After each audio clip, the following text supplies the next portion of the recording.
it's the difference between force and flow. I know how to force. I've done it many times. I'm tenacious as hell. I know how to make things happen. But what I discovered is if I let Jeanne drive the bus too many times, she will go right for the brick wall. You know, what becomes apparent is the ego is always fighting for control. We can't imagine the power that can move through us when we allow and surrender. And that's, I believe, the truth of manifesting our dreams, because we're going to follow what our I am, our higher guidance, our guides. It changes everything when you begin to surrender to that. Hello, Seeker. Welcome back to the Awakening Her podcast. Today, I am sitting down with Jeanne Bessette. Jeanne is a multifaceted and conscious artist, speaker, disruptor, and guide dedicated to empowering women on their creative journeys. In this episode, we are talking about force and flow, how to manifest, and how to unleash our authentic expression and creativity to create the life that we are meant for. So I cannot wait for you to dive into this episode. Without further ado, let's welcome Jeanne onto the show.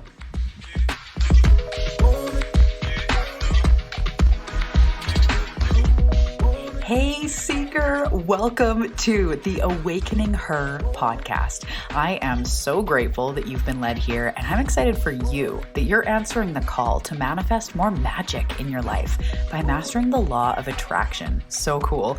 My name is Talia, and I'm committed to cutting the fluff and showing you exactly how to manifest more excitement, ease, success, abundance, confidence, love, and anything else you've been craving. So if you're ready to crack the code on manifestation, amplify your intuition, and play in the quantum, we are now besties. Let's do this.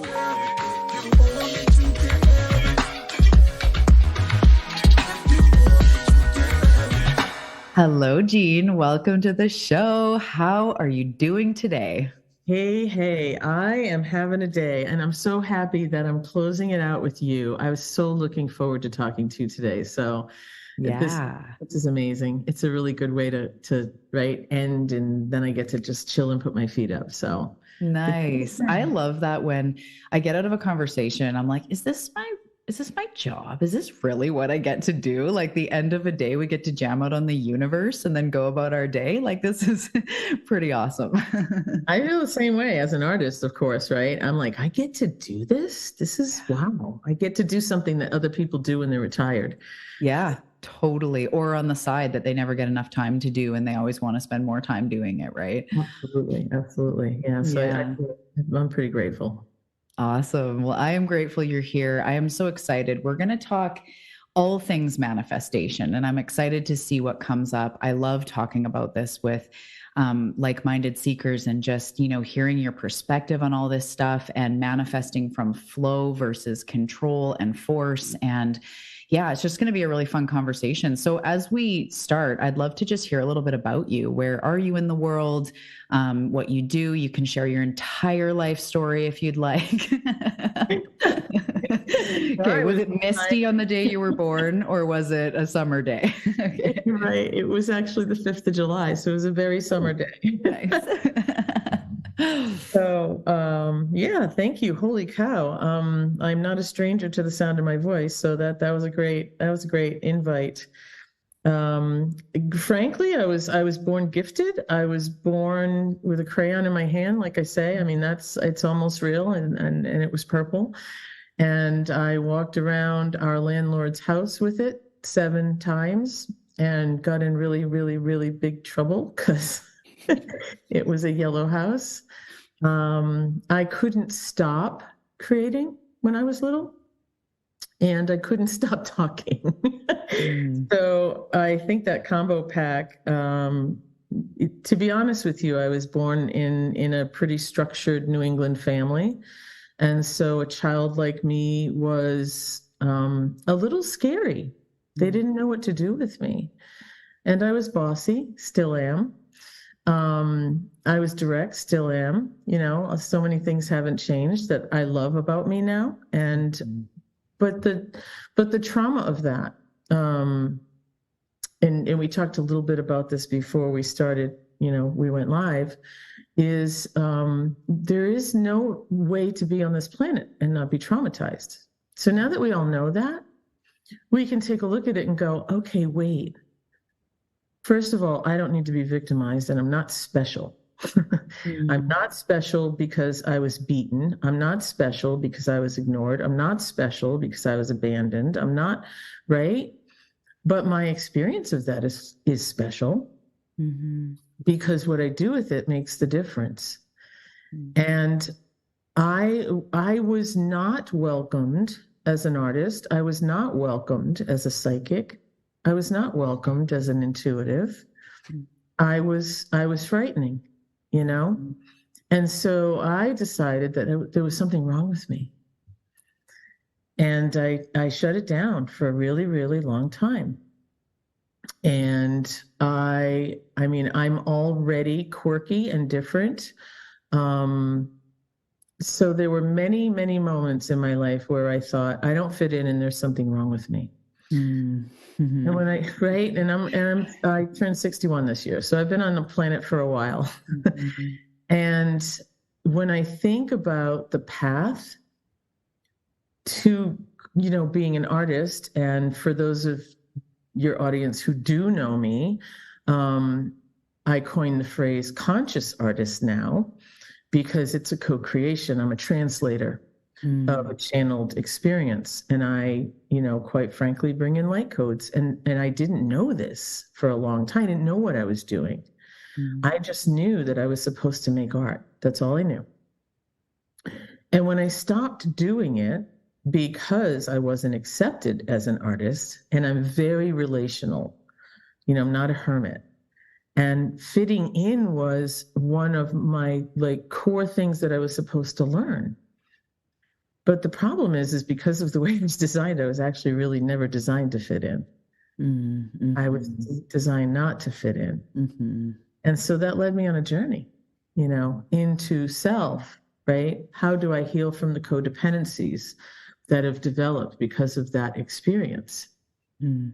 And we talked a little bit about manifesting, of course, because this is your wheelhouse and what you try to work with people with and teach. And everybody can, we're manifesting all the time. We just don't like what we're manifesting. Yeah, we're made to manifest. We are manifestation embodied. It is what we are. If we are not creating, we're consuming. And obviously that's part of the journey too. But if we're on the edge of making something new, which is an artist's job, and the manifester, right? You're like, okay, what do I want? And and we learn techniques and we learn all the things. And at some point we stop and we go, wait a minute.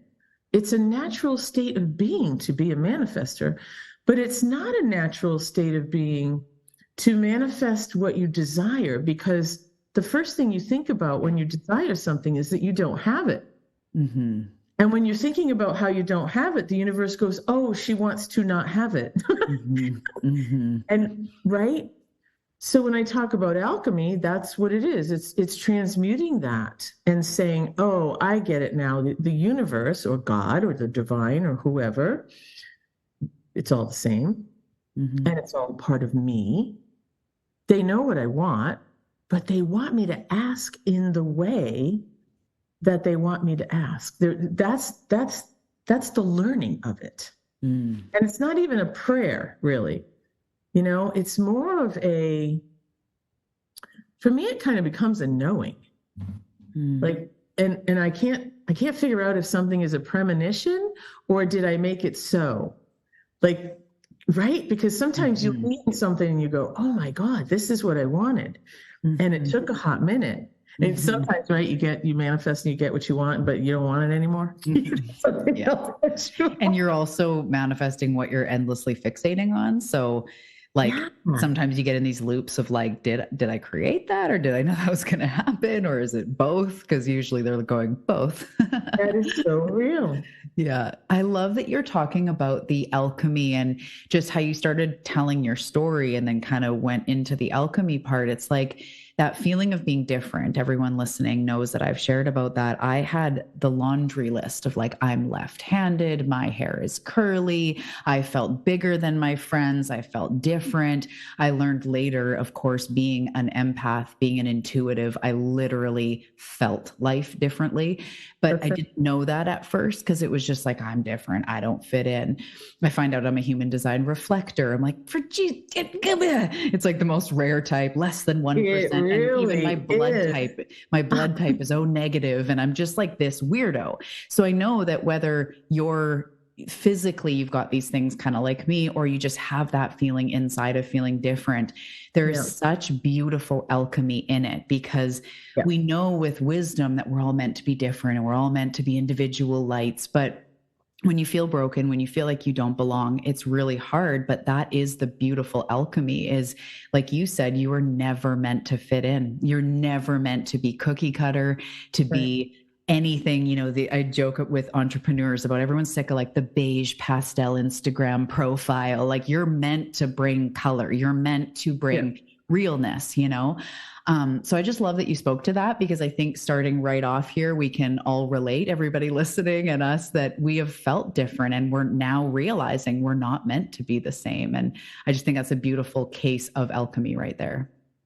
Thank you. It's funny you bring up human design, because I'm a 4-1 projector. I'm also O negative. And a 4-1, and I know a precious little about human design, enough to be dangerous. Projectors wait to be invited. Like, we think there's something wrong with that. Like, I don't go out and make things happen like other people, but if I get an invitation, I'm your girl, right? I'm right there.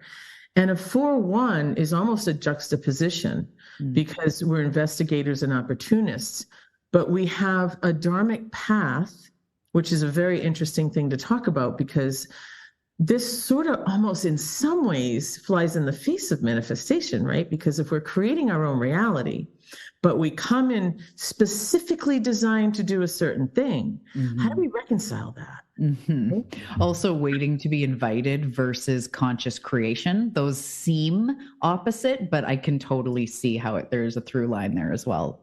I think once you learn to once you begin to understand it, and again, these are, and we can throw this right out the window too if we want, because they're just identifiers.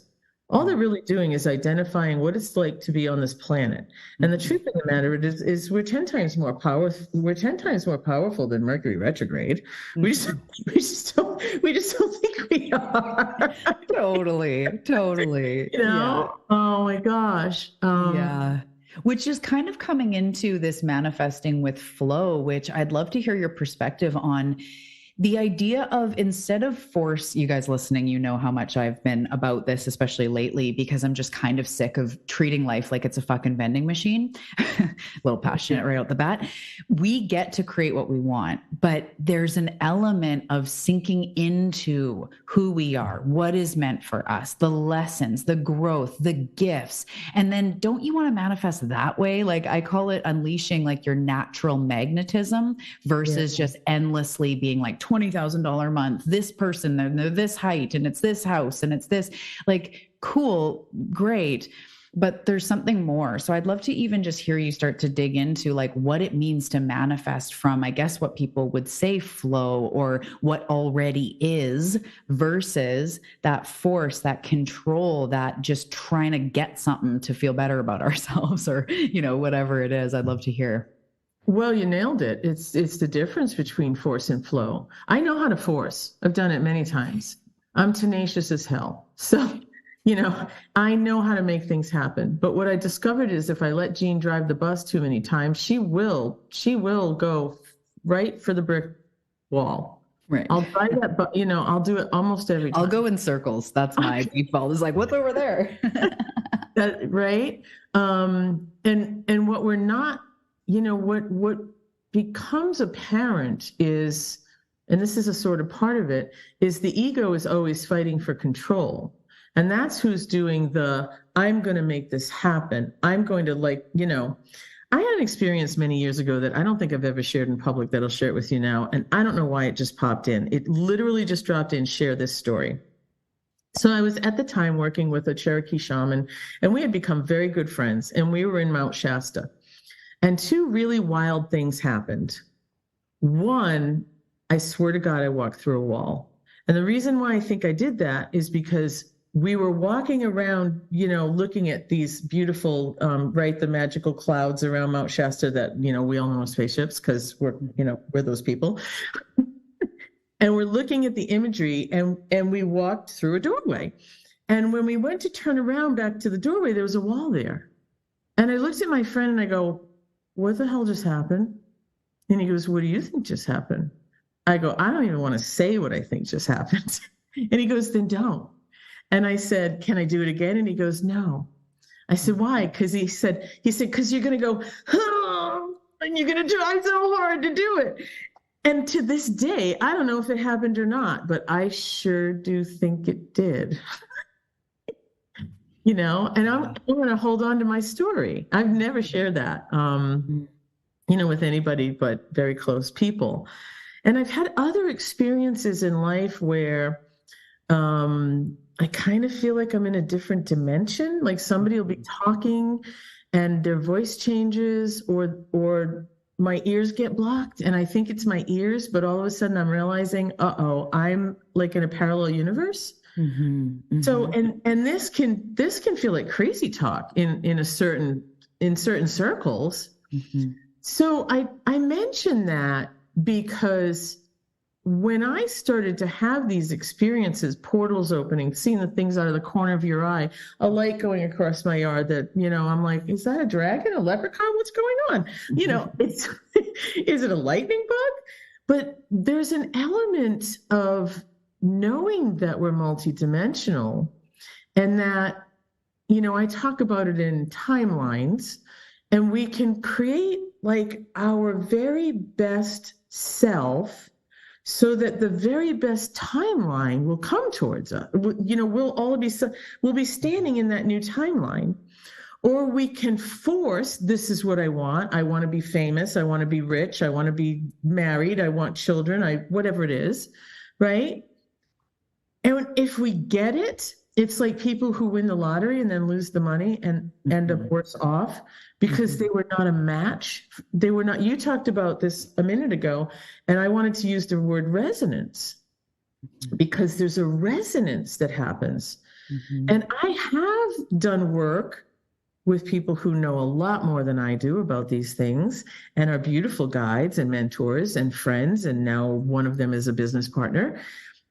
And she'll help me get into the new timeline, and I can tell the timeline's there. It's all coming, and I'm not ready because I stabilize. Mm-hmm. And my whole system goes, whoa, what the fuck? Mm-hmm.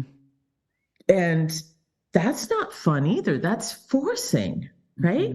Mm-hmm. And you don't enjoy it because, like you said, you're not in that resonant pocket of it. So, right. You manifest the money and then you're still in lack and you're stressed about how fast the money's going, or you manifest the partner and you still feel like shit about your body and your worth and you're scared they're going to leave or whatever it is. It doesn't, like, when you don't build yourself up to it, there's still an oil and water situation going on where you're like, and you'll spend the money fast, or you'll, whatever it is to get back to safety in a way, sorry, go on. No, that's true, right? Because, and I did a post a while back. It's okay to go back. It's okay. There's nothing wrong with you. Mm-hmm. You can choose the light. You can choose the dark. You can choose to be an asshole. You can choose to be kind. This is a smorgasbord universe. Mm-hmm. And, it's been kidnapped, right? So we're kind of like entrapped here, and we're trying to get out of it. But what we don't realize is we came to be embodied in it. Mm-hmm. So we're spending all our time going, I want out. I want to astral travel. I want to do this. I want to do that. I want to do this. Why? Yeah. Well, look at this gorgeous gift. Look at this. Look at this chalice. Yeah. Chariot. And all the emotions and all the senses and all the experience. Oh, goodness. And that was a harsh realization a few years ago. I really saw when I realized I needed a bit more of the masculine energy in my life, because I'm always in the cosmos and I'm in the quantum and I'm in, but I was always reaching out. Yeah, which is awesome. And that is where like the gifts and the visions and all the stuff. But when I had to commit to Tuesday at 2, I was like, nah, don't put me in a calendar. Don't like box me in. Yeah, totally. I had to find that balance. And that was just one funny example. But I had that realization of like, okay, Talia, you're here for a bit. This time around, you're here for a bit. Really, it's a blip, but for us, it feels like a while. That's right. I don't want to spend my entire life trying to escape, even if it's to the cosmos, to the angels, to my highest self. That's not the point. It is, but it's also not the point to try to escape. It's to integrate those into your experience, to know we are spirit, and we are multidimensional, as you're saying, but we use that to then live the most fulfilling human life. Because I can't fly right now here. I want to, but that's after this lifetime, or that's in parallel universes, so it's kind of a little bit like, because I really do feel like what they would call like a starseed. Like I really don't feel like I'm from here, and I really feel restricted by Earth often. But the journey is like, can you settle and embody and create the most fruit while you're here? And that's sometimes a little tough. You and I are oddly in sync, because you keep bringing up things that I want to respond to. I do identify as a starseed. And I identify as Pleiadian, future Pleiadian. Mm-hmm. And if I'm being honest, I was dark Pleiadian, which I'm not proud of. I had Anunnaki ties. I had, we've all had them, and we don't talk about this because it's weird. Mm-hmm. But we've had reptilian ties, satanic ties, Luciferian ties. We've had all of these alignments, right? Because it's all divine, right? It's all the all. Mm-hmm. And it's being created so that we can enjoy contrast, because we don't have this in other universes. Mm-hmm. So if we keep trying to get out of our body and try not to be so messy, that's spiritual bypassing. Yeah. Why can't we just own it, right? And be in. I'm not saying be a shithead on purpose. I'm saying you're gonna be. Yeah. And then forgive yourself for it.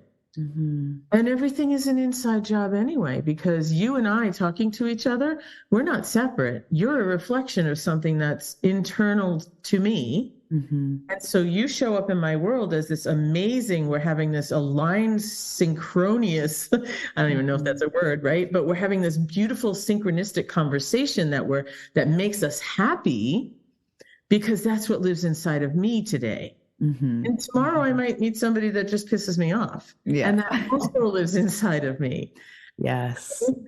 Yeah. People only want to look at the past lives where they were like gurus, and even like witches are now cool. So, or I'll meet people that go like, oh my goodness, I found out that in a past life, like I used my powers for bad. And I'm like, yeah, so did all of us. Everybody we've all been all the things, or an addict, or a, abuser and a victim, and all the things. I definitely agree. I am Mintakan and then Pleiadian. When Mintaka disappeared, that's where I dwelled in Pleiadia for a while. So I feel, because Mintaka doesn't exist anymore, we're going so deep, I feel this homesick feeling that is just really, it almost feels deeper than me sometimes, because it's like I don't even have a home to go back to. I don't, and it's, I have goosebumps all over my body right now. When you said that, I was like, whoa. I know.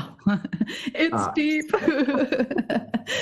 So what do I do? Jeanne, help me. No. I know. Well, what's really cool about that, and I have Lyran ties and Sirius B, really, because of the water, and I know I have a very close relationship with whales. Mm-hmm. Who actually, I just learned, were the ancestors that returned.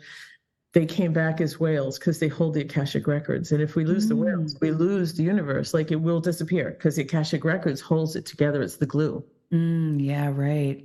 So I just had a whale encounter a couple of days ago. I live on an island, so I have to take a boat to go to the mainland, and I saw them. And every time I do, even though I live near the water, on the ocean, on an island, I don't see them all the time. And every time I do, I feel this deep, like, thank you. It's either support, it's a nudge, it's a reflection, it's beauty that I just go like, oh, there's few animals. Well, all the animals give me like that gratitude, but whales are something special that just, whew. They really are. They're extremely special. It kind of leads me into something, if you don't mind. So I've been working with a mentor, spiritual guide for 3 years. And the way we met was just so beautiful because I was dating a woman who was not a fit. And I thought she was I thought we were twin flames, right? So because twin flame relationships, they're touted as very toxic and all these things. And I thought, well, this must be a twin flame because this is so awful. Oh, good. At least it's a twin. At least I'm still spiritual while I'm suffering. It's my twin flame, right? And that's a totally different story. But when I look back on that experience, I can be very thankful for the relationship that I now have with this human who stepped in to guide me to my U-turn into what I now know. You know, I'm a completely different human than I was 3 years ago. I'm a completely different human from 10 minutes ago. But I've changed just since we hit record. Like, right? Like if you saw me yesterday, you don't know me anymore is kind of the statement that I have. But how do I bring this in? But it has to do with the whales because there's something we're launching next year called Gaia Rising. And as an artist who brings in conscious art, I started creating these massively large paintings and I couldn't figure out what was going on. I felt like Richard Dreyfuss, you know, building the mashed potato thing because the spaceship, I was like, what is happening? This is like nothing I've ever done before. I know your audience can't see this, but the piece that sits behind me is my natural state of, you know, how I create. And these were large, somewhat realistic, fantastical, you know, dragons and ancestors and elders and gorgeous six-pack elder men on rhinos. I was like, what is happening? What is going on? And what and one of the paintings is all about the whales. This next iteration of there'll be 14 paintings altogether, and it's going to be an immersive exhibition that we're going to launch next year globally. Wow. And it's to help raise the consciousness of the planet. Because we've gotten very far away. You know, you and I are talking now how we're very connected, but we've gotten very, very far away from that connection in many ways, you know, and Mama is not happy, right? Floods, fires, and some of these I believe are contrived and for, you know, not so great reasons. And people do things that are not nice to the planet. And the planet is rejecting that now. And she's not happy. That's what I say. Mama's not happy. And she does know how to heal herself. I mean, do you ever walk into nature when you're having a bad day and all of a sudden the trees just take it from you and you know they did that? Like you hug a tree and all of a sudden you're like, whoa, what just happened? And she goes, no, I got you. No big deal. This is not a big deal. Let me just alchemize that for you. Right? Same thing with the ocean. Same thing, right? And so, you know, a lot of this is about returning back to that. And that's what true manifestation is as well. When we sit in the flow state of who we are, the truth of who we are. I was designed to do things like this with you. I have a stellium in Leo. Love the sound of my voice. Don't mind your attention. So, you know, if anything, I have to keep it under wraps, right? So I have to keep like the arrogance in check now because that's just a different form of being oversensitive and being insecure. So you have to, you know, keep your personality in check at all times. But I'm specifically designed to be a leader. I'm specifically designed to be a healer. I'm specifically designed to be a helper. As a starseed, that's my job. That's my soul mission. Okay, I'll go. Let me see if I can help. Right? Totally. Because if I was future dark Pleiadian, that meant I was part of making the mess. Yeah. People say that. Oh, you're Pleiadian. Oh, no wonder you feel so guilty. Well, I'm here to clean it up now. So We're here. We're here. Here's a who.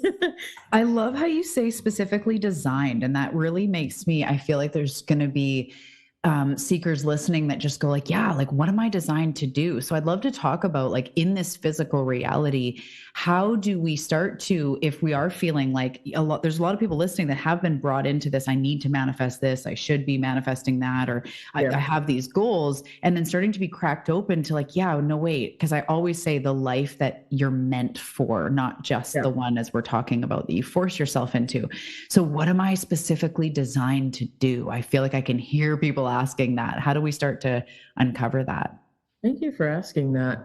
It's part of that alchemized freedom that I talk about, right? When you get a nudge, so it doesn't, there's two places in my experience that things sit when I make a decision, okay?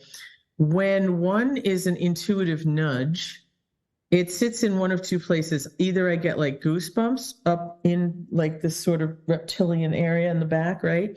Or something happens in my solar plexus. Now, when it's in my solar plexus, I have to pay attention because my ego sits there too. That's my will, right?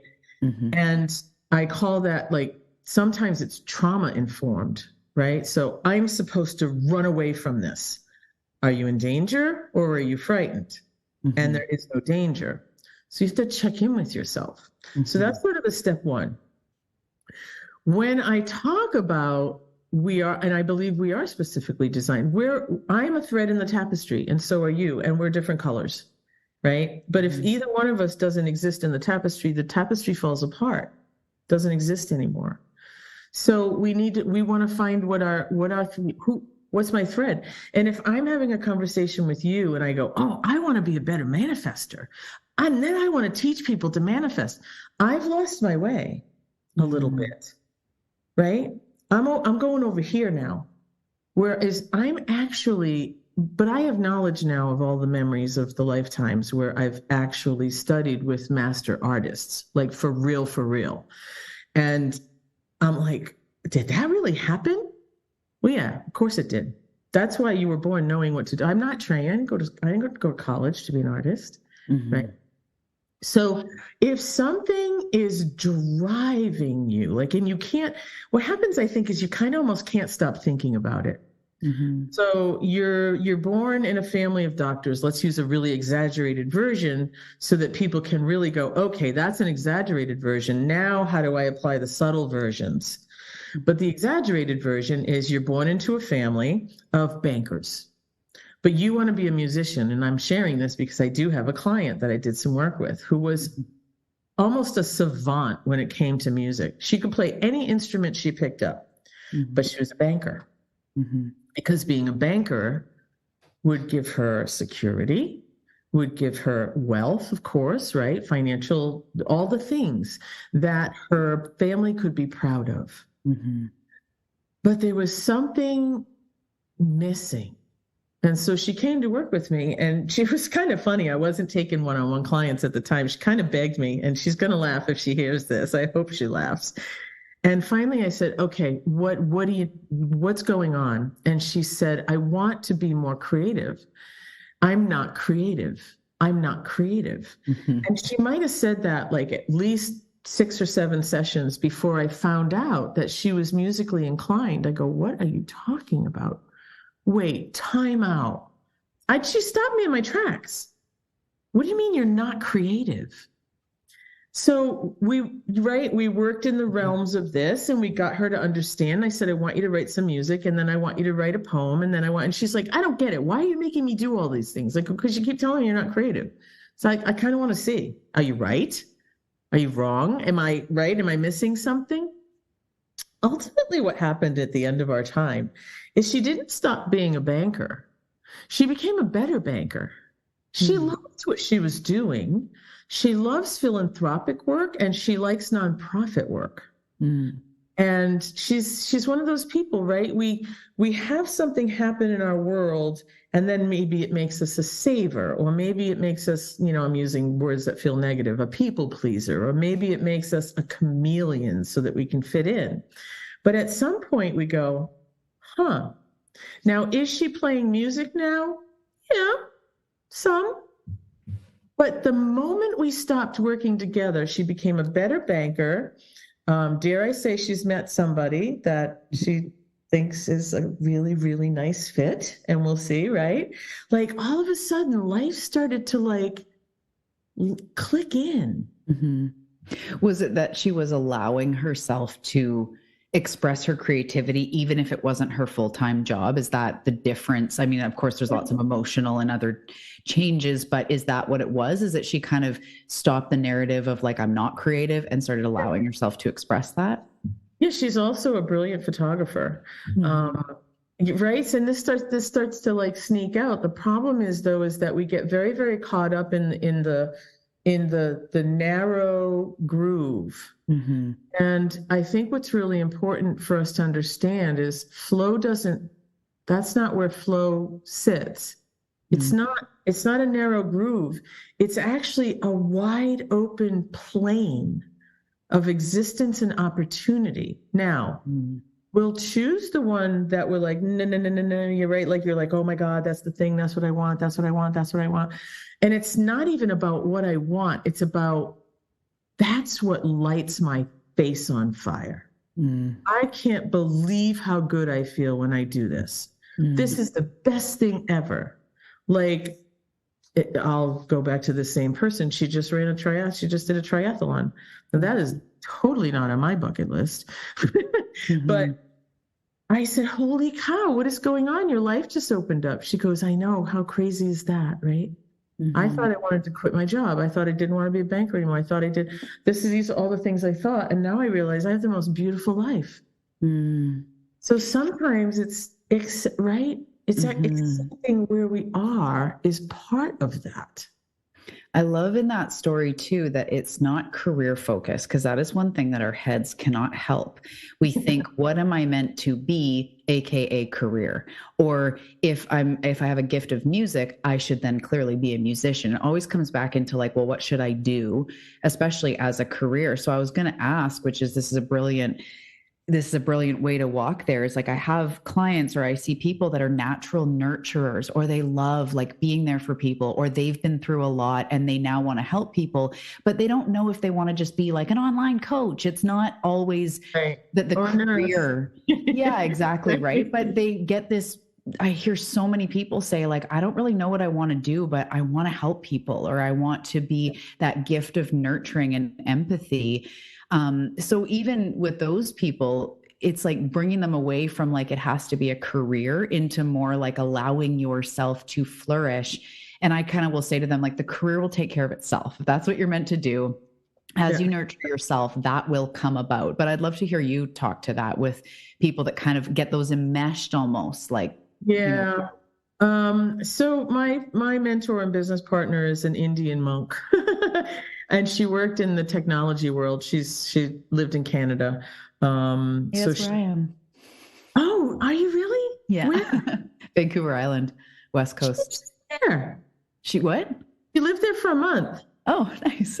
She was out there. Yeah, I've been there. Oh my God. God. Can I tell you something? Yeah, go for it. Oh my God. My pointing finger just came out. I know your audience can't see that, but it's like, oh my God, I got to tell you this. So that area of the world is very high vibe. You probably already know this. It was so high vibe for her that her crown chakra just boom, and it's open anyway. I mean, she's an amazing human. She's actually not human. Like, she's right. But she said, I needed to go there to do some things with, the planet, but your area of the world is really high frequency. So I just wanted to tell you something you probably already knew. I definitely feel it. Although when you're a fish in the water, sometimes it's hard to tell. It's cool to hear that reflection. But I mean, for one, nature is very abundant. It's very, like everything's flourishing. There's lots of moss and lots of trees and lots of this. So even right there, it just feels so fresh and dense with life. Lots of rivers and of course the ocean and lakes and mountains, and there's just lots. And so it feels very, like, I'm constantly learning by the nature around me. There's endless things to look at and, immerse myself in. But yes, I appreciate that because I definitely, even with all the millions that I'm creating in this lifetime from flow, of course, I feel like I will always live here, have a home here, even when, the rest of the world calls me. It's just the most epic place. I love it so much. But anyways. Sorry, I didn't mean to go off on a rabbit hole. And I live in Asheville, North Carolina. So we have a very similar, I think we're destined to be a light city. And there's some guardianship for me here that I've been told. This is partly why I'm here. I don't need to live here full time, but I'll probably maintain a grounding place here. I have, a gorgeous home in the mountains. So I'm very happy here, of course. And I'm a beach or a mountain girl. And I thought, how will I do one without the other? But to me, they're very equal, they're totally. Like same, Yeah. Totally. So, it's just different forms of the medicine. For sure. Yeah. Anyway, where were we? Well, so we're talking about because I really hear my people calling, what am I meant to do? And how that is not always career, but it also can be. I'd love to hear your take on that.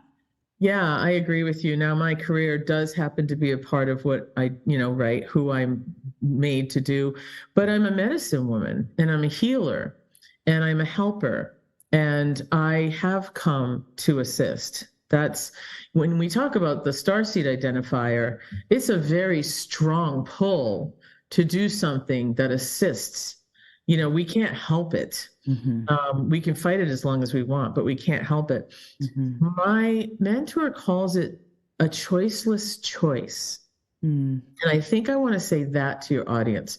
When you feel a choiceless choice to if you're that friend that, everybody calls, if you're like, who's the bury the body friend, right? Or the, I bring the shovel friend.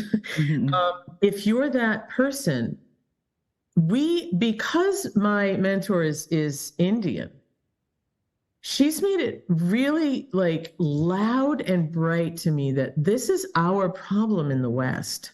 We don't understand that occupation is different than like design, right? It can be the same thing. Now, I'm a healer. I could do energy, and I do. I can do energy work. I can do coaching work. I can teach. I'm writing a book. Blah, blah, blah, blah, all the things. But the thing that really is like what I'm supposed to do is be an artist. Now, if I was supposed to be a plumber, I would do it that way, right? I would walk into kitchens or whatever, and I would probably do my healing medicine work in those experiences. While getting the hair out of the drain. Right. I would, right? And I've had those experiences because I attract that. Right? Guy comes to clean my chimney, turns out to be a musician, wants to talk about spirituality. And I'm like, whoa, dude, right? And my friends were like, how do you do that? How do you attract those people? I go, I don't know. Yeah. I don't look for them. I'm working on these big paintings, right? And my studio's on my property. And I had 7, this is so great. I had 7 guys putting in an asphalt driveway for me. It was time. And each and every one of them was just that guy, like most of their teeth, just a guy, right? Just a simple guy. And all but one were dark-skinned men. And a lot of my paintings are dark-skinned because those are the ancients, right? So we got this guy and he's shoveling. And then we have this other guy and he's got the steamrollery thing. And then we have this other guy and he's doing whatever. And all of a sudden, 2 of the guys are like going up the driveway and my lights are on in the studio because I was in and out micromanaging and painting all at the same time. And one guy just stops in his tracks and he looks in the studio window and he says, "Do you mind if I go in the studio?" And I said, "No, of course not." He goes in and he's standing in front of this painting and I can hear him thinking, right? And it's all dark-skinned people in the painting. And he looks at me and I go, "I know, I'm super white." And he gets it. He gets it. He says, "These are the ancients. And I look at him and I go, and like I say, he's like just a dude, right? Mm-hmm. With a shovel, just a dude. What do I mean by that, right?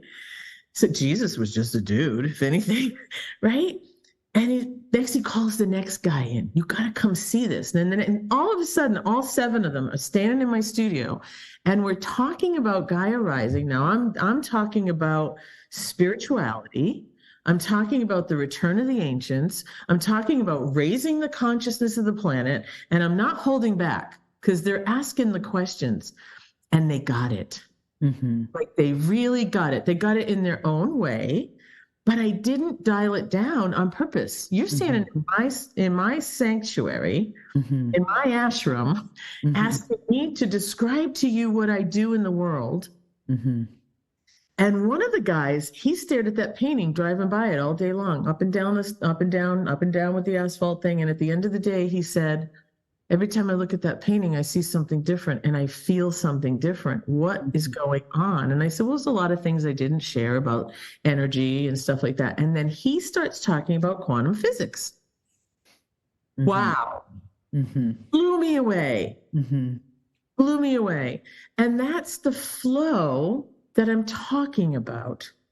Now, if I had dismissed these men as just shovel men, right?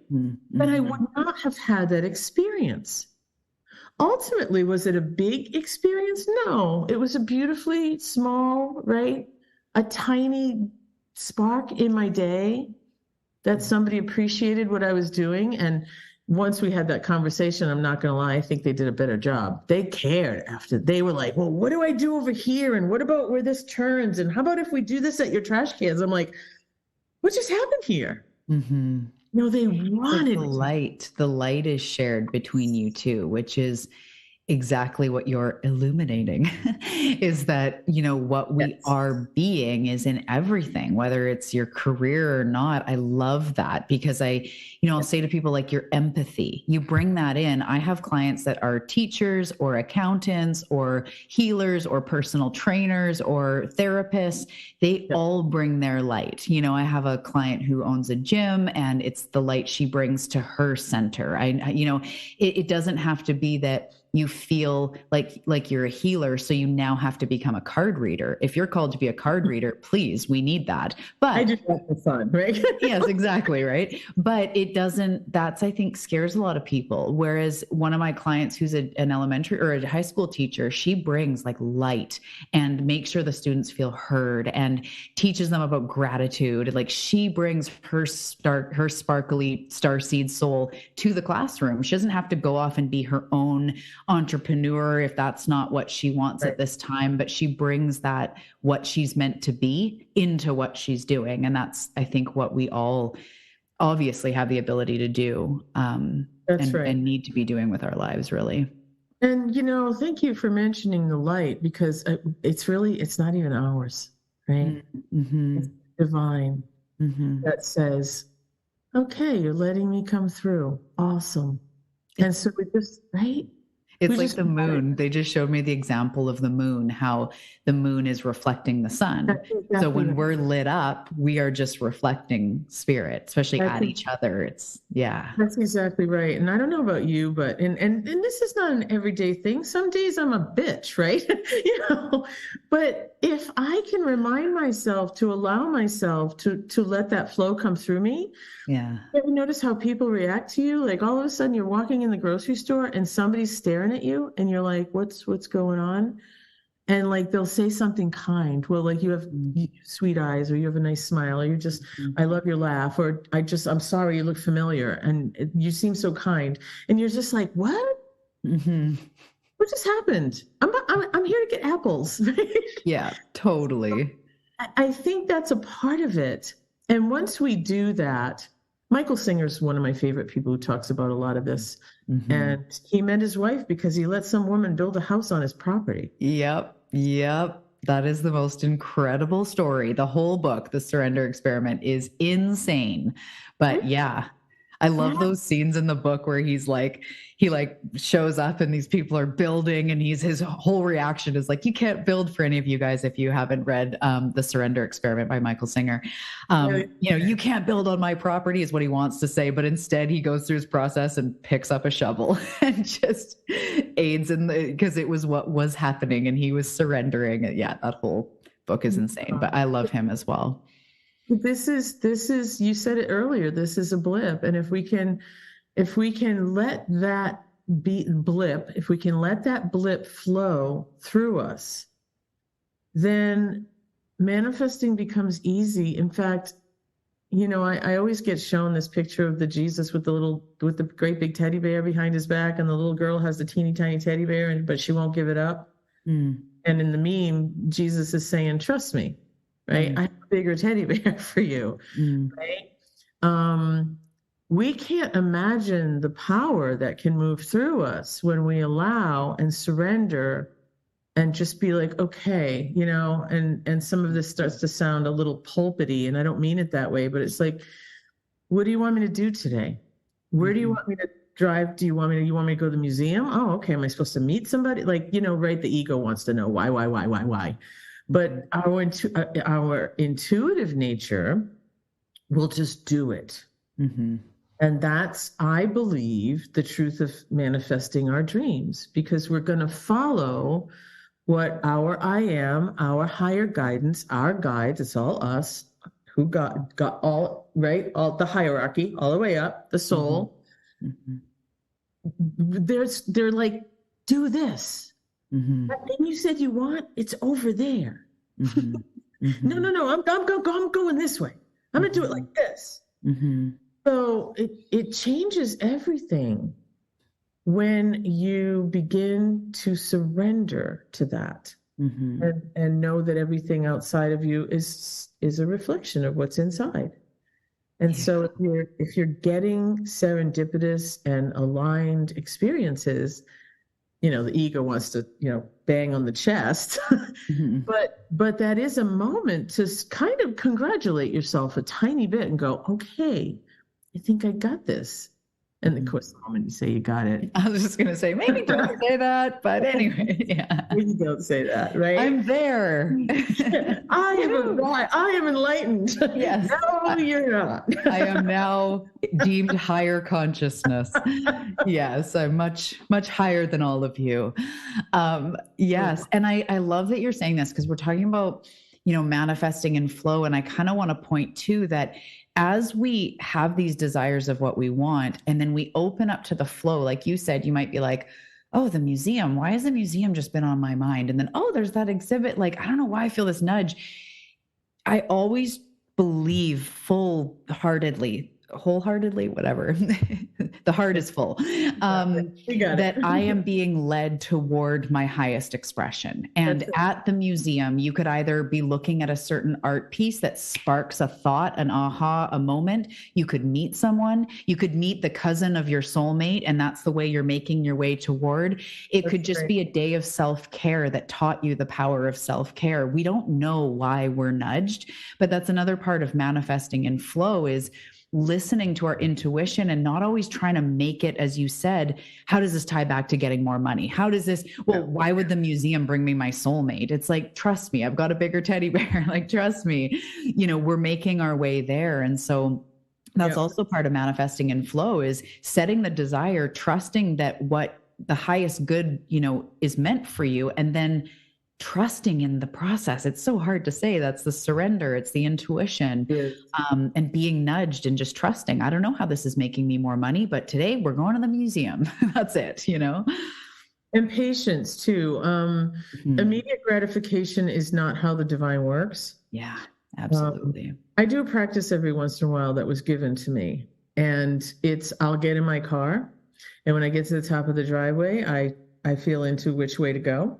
And I don't question it. And then I go, and I'll go out for like half an hour, sometimes longer. And one day, sometimes it's a big thing. Like you find this amazing tea house and you're like, what? I didn't know this was here.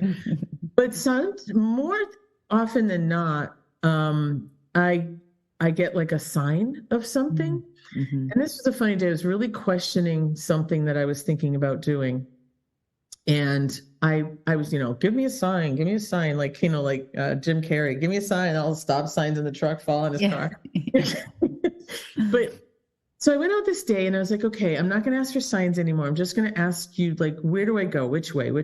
And I got really lost. And one of the things about me is I don't like being lost. It makes me anxious to be lost in my car. And I get lost all the time because I have zero sense of direction. So of course I get no lost. GPS apparently. And well, I had my phone with me, so I could find a way, but I refused to use it. So I get lost. And I'm in and out and weaving, and I ended up in these beautiful neighborhoods. And I don't know how it happened. I ended up back downtown. So I was like, oh my God, I don't know what's going on here. And I look, and there's this graffiti that somebody painted on the side of this building, and it said, "You're going the right way." Whoa. Sorry, that made me a little teary. I was like, I can go home now. Going the right way. Yeah. And the choice was not something I would ordinarily do. I was like, okay, I am a rebel, so sometimes I'll do things like nobody, like I don't know why I'm doing that. But it ended up, I had to let somebody go. I had to go in a different direction. I had to hire a new person. There were lots of steps, and there were hard steps that I had to take. Mm-hmm. And when I took them, they were painful. I was a trauma kid, so I had no boundaries for years. I had to keep building them to get my frame intact, right? And the minute I did the hard thing, because I didn't want to do it, I was trying to give this person the benefit of the doubt and all the things and, on and on, right? The minute I did it, this new person got introduced into my world. And my trajectory, almost took off like a rocket ship. Mm-hmm. Yeah. What is going on now? I don't even want to ask, right? Because I know it's perfect, because I feel peace. I think it's the other feeling. If the audience is looking for, how do I follow my intuition? When we follow our intuition, that's the nudge, right? That's the trajectory. That's bringing you to the place where, I promise, it's always a squiggly line. So trust it. But when you're feeling peaceful, despite not knowing what's coming, I think that's another key. Mm-hmm. There's a feeling that comes into your body. It's not joy. It's not excitement. It's a calmness almost. Mm-hmm. I want to use the word bliss, but even that doesn't, it's peace. It's like, whoa, what is happening? I'm not frightened right now. And I have. It's almost like content, but really light feeling. Kind of. It has an airiness to it. Mm-hmm. And I hadn't experienced it a lot because I was a pusher. Right. I was a controller. I would, right. That's how I was raised. And so learning this or unlearning who I was a long road. Mm-hmm. And I fought it for a long time because I was successful doing it that way, but I couldn't get to that next level doing it that way. That was going to be the end. Also, were you happy? Because we could be successful, but if it's not sustainable because we're miserable, then what is it? I had a very successful art career that I burned it down because I was unhappy. And what I didn't realize is I wasn't burning it down at all. I was recalibrating as a person. Totally. And it was completely different. I divorced my person. I, let my career go. And I was like, okay, I'm just going to be early retirement. That's what I'm going to do. And then the universe goes, wow, that's funny. That's funny. You're funny. You're just starting, but that's really cute. You're ready to put your feet up. That's right? So sweet. Oh my gosh. But they're like, we're bringing you running shoes, so don't put your feet up quite yet. Don't forget to lace them up so you don't trip. Yeah, totally. Yeah. Oh, there's so much here. I love this conversation. This is so expansive. And I just love bringing this to manifestation. I'm just absolutely done with this gimme 5-step system that's going to work for everything forever. We can definitely manifest fast. The quantum is real. Quantum leaping is real, but it's more important that we are sinking into our blueprint, not just what we think we should have in order to achieve X, Y, Z. And it's just a different way of thinking about this. And I really love bringing this into it. Yeah, well, that's the other key, right? Mm-hmm. Be yourself is serious. Mm-hmm. Be you means be you. Mm-hmm. But most people are like, I don't know who I am. Mm-hmm. So we have to unwrap that, right? Mm-hmm. And some shadow work comes in. I'm a big advocate of mm-hmm. going into those dark corners and saying, okay, what is blocking me? What is holding me back? What is, what do I need to do about this? Or what do I need to release to you, my quantum, right? Mm-hmm. Totally. The quantum's instantaneous. You ever mm-hmm. have an instant manifestation? You go, mm-hmm. what just happened? Mm-hmm. Even the feelings are instant. When people do say, feel the feelings, which everyone's sick of hearing, but when you do embody that feeling, you have an instant manifestation of the frequency of abundance or love or well-being or vitality, whatever. Yeah. It's incredible, but we just can't bypass all this stuff we're talking about, which is your authentic path to manifestation. Because as we've, said, the thing isn't going to bring us the happiness, but if you venture down the path of like, what is my happiness? What is my joy? Yeah. What am I here for? Not to be me ego, but that self-discovery of like, okay, what's my unique path? Not what all these other fuckers think I should do and what every other person's saying, but what is my journey? Because that is where I really, truly believe we get to flourish. I do believe we're meant for abundance, freedom, health. I really do. It's just where we come from, the angle in which we come from will determine how easy it happens and how deep it is and all that. Yeah. And I think it's about removing what is in the way of that. Right. And that's right. Part of the work. That's what I guess I call shadow work. Mm-hmm. It's like, okay, what's blocking me? What's in the way? What doesn't want me to have that thing? Mm-hmm. Is it my own self-worth? Is it whatever it is, my codependency, mm-hmm. my addictions, I discovered that I was addicted to grief. Mm-hmm. What? Mm-hmm. Now, addictions occur because you do something over and over and over again. There's no shame, mm-hmm. no judgment. Mm-hmm. When it first was said to me, I was like, fuck you, excuse me, but it was true. Mm-hmm. And the only reason that I understood, what was described to me, because addiction is you do something over and over and over again, and something in your body, your chemistry, whatever, your brain, all of a sudden it craves it. Mm-hmm. And so that's what forms that addiction. And then you go, okay, so if I'm addicted, if part of my being on the planet, and gosh, I'm a very happy person. So finding out that I'm addicted to grief, what? Mm-hmm. That's crazy. But it happens. Mm-hmm. And then you undo it. Now, grief is a very low vibrational state of being, right? So you go about the process of beginning to understand, I carried grief from my ancestry, and I could go on and on about my story. But when I realized that, I was like, yeah, this isn't my contract anymore. I'm not doing this. Mm. All y'all, I'm not helping my ancestral lineage by being this person anymore.